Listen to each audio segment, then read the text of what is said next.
Hi guys, good morning. So இன்னைக்கு உங்கள் earthly மேஸ்குலைனோட message earthly ஃபெமினைனுக்கு என்னன்னு பார்ப்போம். ஸோ ஃபஸ்ட்டு மெசேஜ் என்னன்னு பார்ப்போம். I feel God has given me this deep desire within me for a reason, and so I believe my life purpose is within this deep desire, and my life purpose is God given solid opportunity to passionately earn well.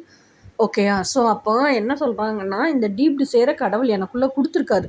அது ஏதோ ஒரு காரணத்தோடு தான் கொடுத்துருக்காரு. என்னோடய life பர்பஸே இந்த deep டிசைருக்குள்ளே தான் இருக்குது அப்படின்னு நான் நம்புகிறேன். இந்த டீப் டிசைரை நான் கேரியராக பர்சியூ பண்ணினேன்னா, இந்த டீப் டிசைரை தான் நான் நல்லா சம்பாதிக்கிறதுக்கான ஒரு ஆப்பர்ச்சுனிட்டியாகவே கடவுள் எனக்கு கொடுத்துருக்காரு அப்படிங்கிறதையும் நான் தீர்க்கமாக நம்புகிறேன் அப்படின்னு தான் எர்த்லி மேஸ்குலைன் எர்த்லி ஃபெமினைனுக்கு கன்வே பண்ணுறாங்க. ஓகேயா? இப்போ நெக்ஸ்ட் மெசேஜ் என்னன்னு நம்ம பார்ப்போம்.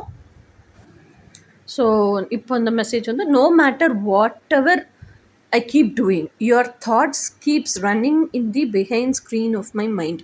நான் என்ன பண்ணிகிட்டு இருந்தாலும் சரி, என்ன வேலை பார்த்துட்டு இருந்தாலும் சரி, உன்னை பற்றின நினப்பு ஆட்டோமேட்டிக்காக சப்கான்ஷியஸாக என் பின்ன மண்டையில் ஓடிக்கிட்டே தான் இருக்குது.